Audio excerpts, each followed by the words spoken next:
Okay, well, welcome to today's Social Experiment podcast. This is a special event for us, a special episode. We're joined by David Galbraith of the New Life Gym, and we'll be hearing a lot more from him. Thanks for joining us today. Mark, what do you think of this place? I like it. I do like a bit of MMA. I don't practice it, never have, but I like watching it, and I like the whole philosophy behind it and everything. I'm just slightly concerned this light's going to be shining off my head. I don't know, you seem to be all right, but I'm a bit worried about it. I wasn't going to say. If you get blinded, right, that's what it is. I know. So yeah, we were reflecting on our common interests. We're all interested in martial arts from different perspectives, and we've all got a bit of an interest in that. And so we were talking about sort of common interests and how that's often a way of connecting people. And so we were really excited to get you on here and to get your kind of unique perspective. And actually sit in an MMA gym with bags swinging in the background. Yep. Do you want to quickly describe, just for folk that are kind of... So we are, well, maybe it'd be better if David described. We're actually literally in a gym. Yep, so I'd like to think, obviously, I'm quite biased to that point of view, but I'd like to think that our gym itself is quite a unique home away from home. The whole kind of idea behind this was to build a good, welcoming environment where people can train martial arts, learn and develop themselves, and we've built it from scratch as such. We've built it from the ground up. Everything that's done in here, apart from the bags that have been stitched together on the pads, like we've painted the walls, we've put up the padding in the walls, we've laid the mats. It's like we've done all this in the community, as in the community and the New Life community, the New Life family. We've all built it together and seen it growing. It's still growing, and we're still building it. So it was originally this building was actually originally a foundry. So they used to build like guns, ammunition and stuff like that in World War II. The buildings are roughly about 150 years old. Brilliant. And so it's got a really unique story behind it. Our landlord, he's an artist, so it used to also be an art studio as well, which was pretty cool. And he's actually has an interest in martial arts. He was a boxer back in the day. He was a doorman, not your stereotypical artist as well, like absolutely lovely guy. And he then gave us the opportunity, and we've seen this unit, we're like, we need this. So we've got 2 floors, Fight Academy upstairs, we've got this area down here which is more colourful, a bit more recreational, do a lot of kids training down here. And we've got other facilities, obviously, like your usual kind of toilets, showers, strength and conditioning room, and we've got like a sports therapy studio upstairs as well. So we've got a random kitchen as well. Kitchen's actually really nice. It's not what you would expect in a gym. A really nicely fitted out kitchen. One of the things I was connecting to what you were saying there was this idea of the community around the gym, and we've talked on other podcasts about social influence, and you hear a lot about tribe, join the tribe and whatever. And we've also talked a lot about authenticity as a theme. What I really like about what I hear and see around this gym is that it's kind of developed organically. It's not like you've forced a tribe. People want to be a part of it. How does that happen? I think it starts from like a vision or a dream or a visualization, and what you want that to become. And then for us, I think the organic approach to it wasn't like we had like big investors or bank loans, and it wasn't that type of a company. It was built from kind of passion, and the passion to pass on what we've learned and the impact, the powerful impact martial arts had on our life, and pass that on and do it even better. So I would probably say it came from quite an authentic place. It wasn't a financially driven thing. And don't get me wrong, obviously we get paid for our work. That's brilliant. We're in a really privileged position to do that. But it came from a position of this idea. It was like, let's build this, let's create this. And although when I first started the journey, it was had next to nothing. I didn't have any money. In fact, I was at quite a troubled point in my life where I didn't have a job. I had to make a decision where I was going to go into a mundane job that I promised myself I would never go into again, or just take a chance and throw the dice and make it work. And Does that sound familiar, Mark? It does, yeah. Yeah, I think we've all been there, absolutely, right? Absolutely. And that's what I They're done. the I was best like, stories, yeah. though. I'm like, make it work. Like, the other option's not a choice anymore. I took the choice away. And don't get me wrong, when you've got that mindset as such, you hit a brick wall sometimes, but brick walls can be smashed down. You can climb them over. Like, there's always a way. It's that resilience thing. You actually learn so much about how creative you can become when you take the choice away. It's like when it's sink or swim. It's like if someone's to throw you into a pool and you don't know how to swim, it's like you better learn quick. Like, and that was business for me. But it was the same for martial arts with me. I got thrown on the mats with these guys and girls as well. It's like they were smashing me. They were just absolutely smashing me, and I'm like, I need to learn quick here. Like, I need to learn quick because I don't like that feeling. I don't like the feeling of someone being on top of me, try to strangle me, try to punch me, try to elbow me. But I really liked the feeling of the fight, the combative element of it. I really flourished in that type of environment. So I just knuckled down, I got the head down and went, right, let's make this work. So these are all kind of things that I've learned from martial arts. Maybe it's worthwhile pointing out for our viewers and our listeners that might not be familiar with the work. Tell us a little bit about your credentials and your background, and give us a high level, because then people might be interested in connecting to that. Yep. So I started off I was into kickboxing and stuff like that. I was never particularly great at school. I struggled with school in a lot of ways, and I found martial arts a really good outlet for me. When I was 18, actually I was viciously attacked. I was almost killed. I was stabbed 5 times. And I was stabbed in the neck and the head and the hip, and had to get like an emergency operation and stuff like that. And that then transitioned into I decided I was going to dedicate my life to martial arts, so that didn't happen again. And I decided I wanted to become a professional MMA fighter, and that's what I wanted to do. And I seen the possibilities in that, and the opportunities it could create. And from there, I started travelling the world. I started going to Asia and different parts of America.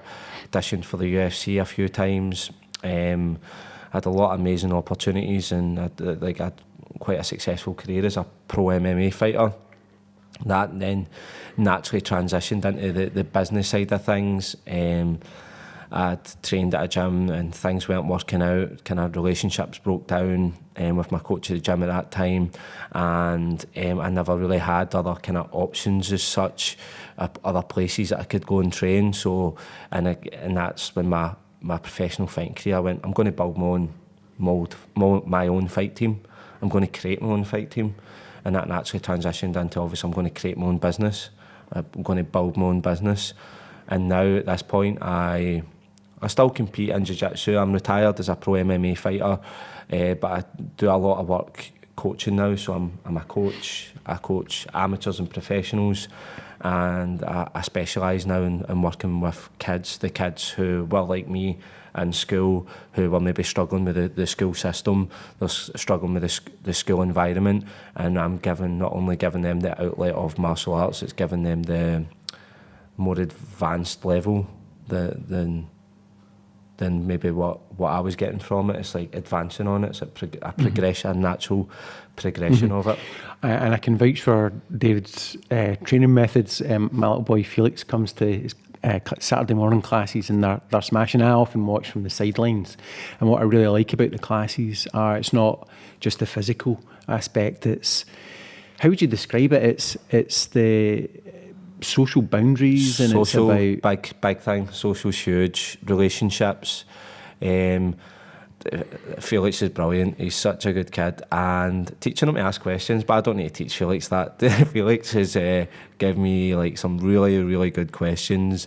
Teaching him to ask questions, teaching him to be inquisitive, but also like the social thing's huge. The social thing is it's teaching them like how to deal with problems in relationships. It's like with kids a lot of the time, it's like they bump into each other, bang each other, and sometimes as adults we don't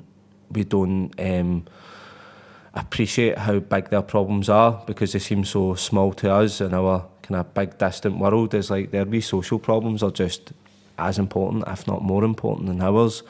So I've got a big emphasis on that, is really taking the time and care and listening and going, kid might come up and go, oh, do you know what, I banged my knee today because this kid pushed me, and it's easy as an adult with our stresses and bills I've got to pay to go, right, off, you don't know anything about my problems. It's like, no, wait a minute, like I sit down and go, right, I'm really sorry to hear that. What can I do to help? And help them overcome those little social obstacles as such. Yeah. And it's tempting as well to say, that's not sore. That's not sore. Yep. When actually it is sore for them, or this will be okay when sometimes life's not okay.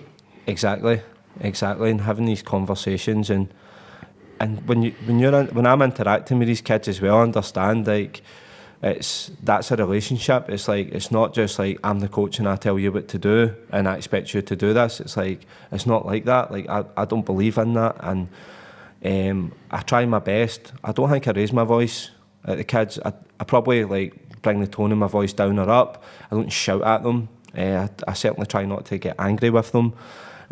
But it's like maintaining those relationships with those kids and going, right, I'm not just someone here to tell you how to punch and kick. It's like we're engaged with each other here. It's like we're getting to know each other just like as we're getting to know each other here just now. It's like really interacting in that relationship and going, right, cool, like how can we help each other here? Like what's the best way? How can we learn from each other? And that's one thing also we forget as well. I think it's something that's been highlighted in the press, whether you're for it or against it, with this young girl with the climate change side of things. Like regardless of what way you look at it, it's definitely a learning experience, and every time I interact with a kid, like I learn.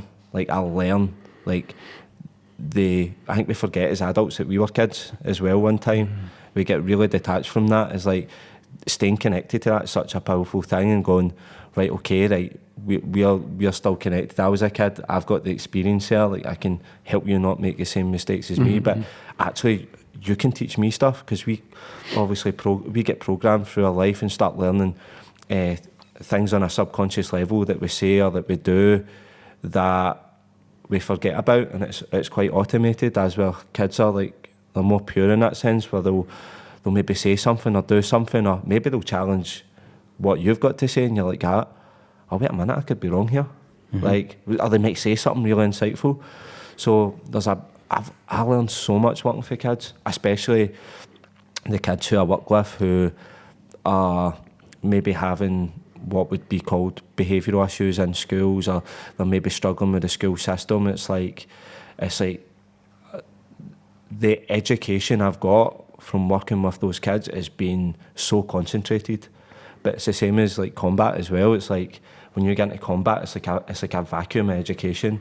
It's like it really pushes it. It's like when you're in a fight with somebody, it's like at that sink or swim thing, it's like you better learn quick, because there's not much room for error here, and I don't believe there is much room for error when you're working with kids. You're not going to get it right first time every time, but you need to try and get it right as much as you can, because and admit to them when you got it wrong. Exactly, it's so important for kids to hear that, and that's really important. And that comes from martial arts and transitioning skills from martial arts into coaching as well. One of the themes of our podcasts over the weeks has been this idea of authenticity, and if you're not being honest with yourself, it's going to show up in martial arts, right? And it's 100%. Going to show up with your kids. Yep.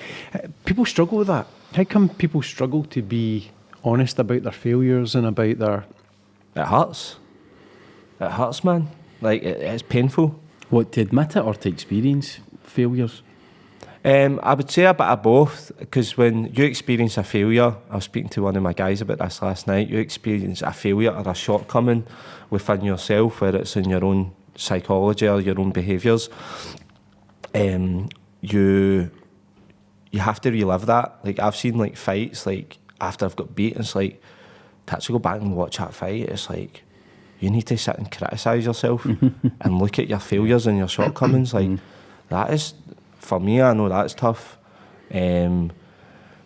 Obviously, you get better at it the more you do it, but I think for your insecurities or your failures to be highlighted and put out there, or show them, or for you to bring them out and go, look, here they are.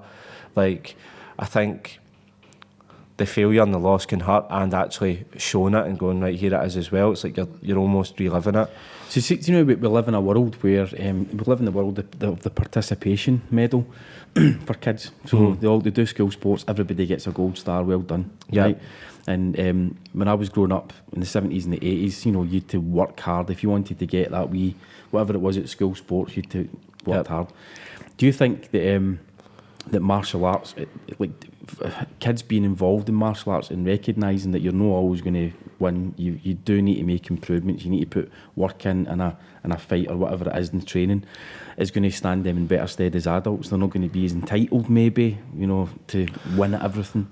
Personally, I think for most kids that would be the case. For most, I would probably say about 90-95% kids, I think that's the case, that learning how to lose is a great thing, and it's something when I teach, or when we get into competition side of things with kids, I'm like, right, somebody's going to win and somebody's going to lose, but it's being there and showing them how to lose. It's like teaching them. When I say the other 5%, there is obviously some kids who are facing bigger challenges than we could ever possibly understand, and sometimes a loss to them feels like the end of the world. But at that point there, sometimes the support they're needing is a bit more specialised. So, but there is well to experience that when they're young. When there's not really a lot. Obviously, in their world, it seems that there's a lot riding on it, but in the scheme of things, there's not. Rather than not dealing with it when they're young and then becoming adults who can't handle things not going their way. Yeah. I'm reminded of a clip I've been following, a guy called Matt Thornton, is it? It's a straight blast gym. And he posted something around, it was a kids competition. And I've seen this. do you see this? And the guy that was hosting the competition said, look, some folk are going to win today, some folk are going to lose.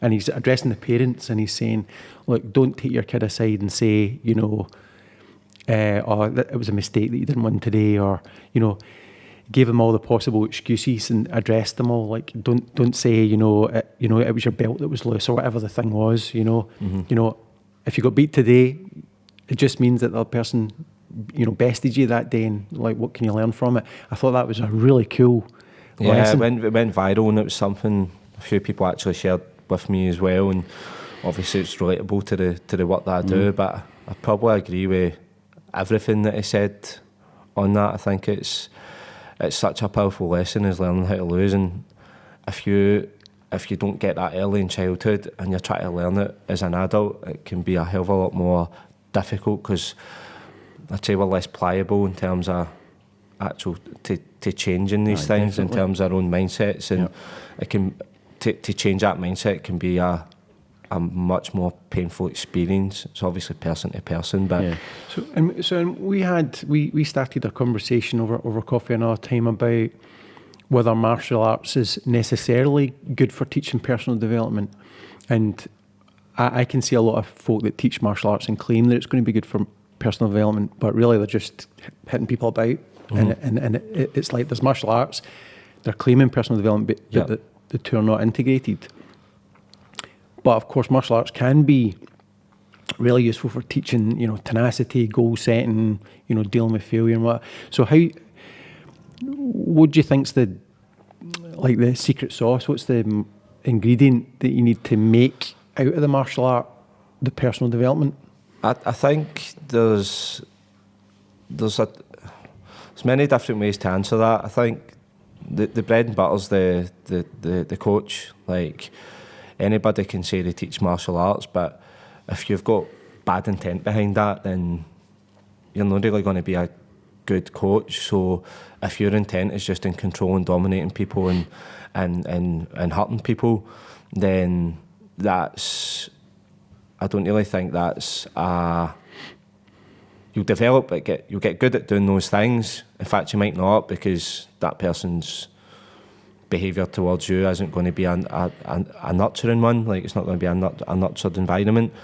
I think it's like the intent of the coach, obviously the knowledge of the coach, and then from there, obviously it's the environment that you're training in as well, not just the aesthetics of it, but the people that are within that environment. Is it nurtured? Are you going to get the most from it? And is the information you're getting actually correct as well? Like, that's a big thing. Like, there's so much stuff out there. Bunkum. Yeah, you keep using that word. I'm going to get it back in the mainstream. You get a t-shirt. Bunkum and snake oil. There's so much of it about, and it's in my field, leadership development, and kind of professional psychology. There's so much bunkum, and it's good to test things, check things, question it. And I know you'll have this approach in martial arts, because if you don't, then there's a lot of mysticism that starts to develop, right? Yeah.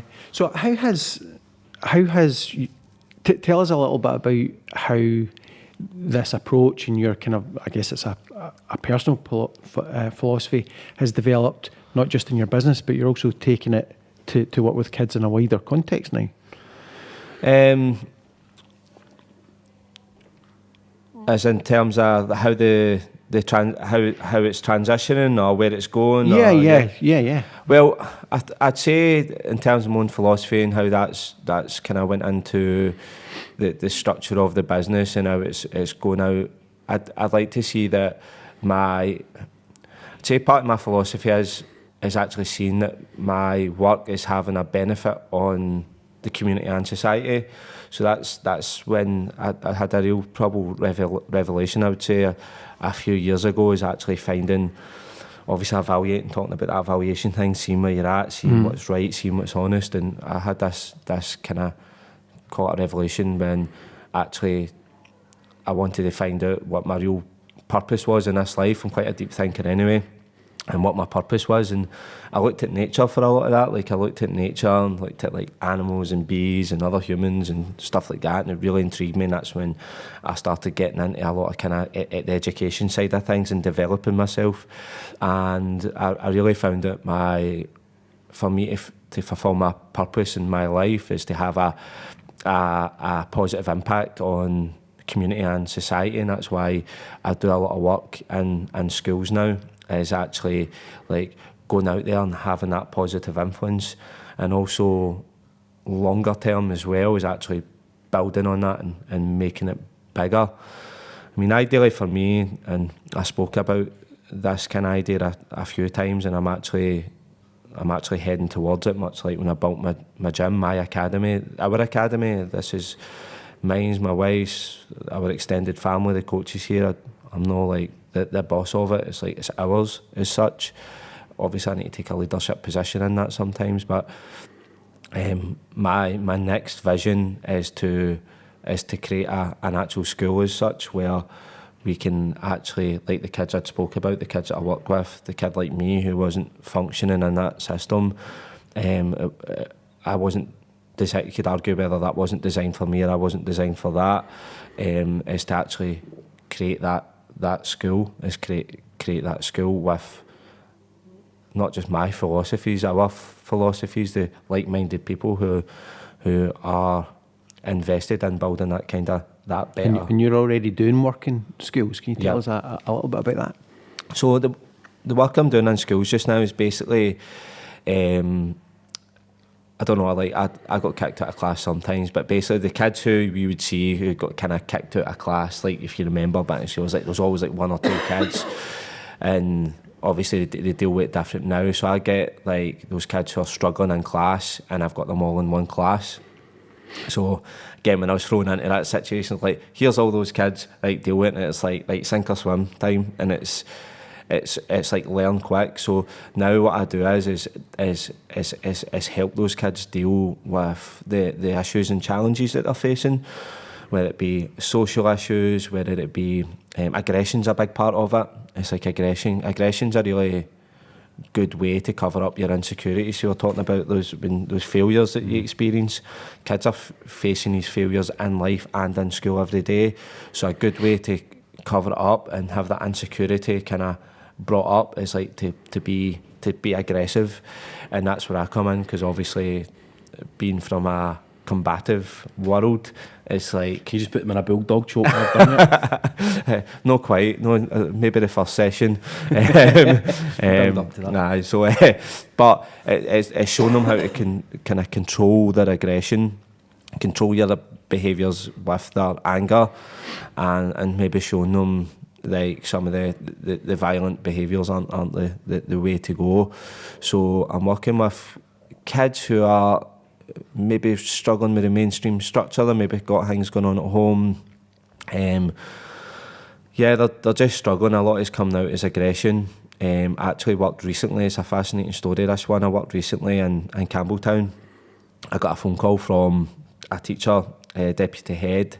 These boys had formed a fight club, so like... But you can't talk about it. Well, that's the thing. I was like, well, it's not a very good fight club, is it? So that's now everybody knows about it. So, I was like, right, this really intrigued me, and it was a bit far out. It's like 3.5 hour drive for most people. For me, I've only started driving this year, and my wee Corsa that recently died yesterday, it failed its MOT. I need to get a new car. It took me about 6 hours to get there, so the first time. So I was like, no, I need to do this, and there's a lot of personal reasons. I was drawn to Campbelltown. It's connected to my missus and her family and stuff. It's just a really beautiful place, and I was really fascinated by, I don't know, it just captured me. And I was like, I need to get involved with this. And I went, well, you came to the right place. I actually specialise in this. Like, she understood that they needed an outlet and they needed somewhere to channel that. And I went, well, this is what I do. It's like, I don't just teach this, like, I teach it in depth. So I ended up, went out, delivered the first session, and in my session, I'm like, can't see any behavioural issues. Like, they were much better. They were in an environment that was suited more to them. There was no behavioural issues at all. So there's nothing to buck against or kick against because it was suited to them. Yep. So they were, and the situations like this kind of,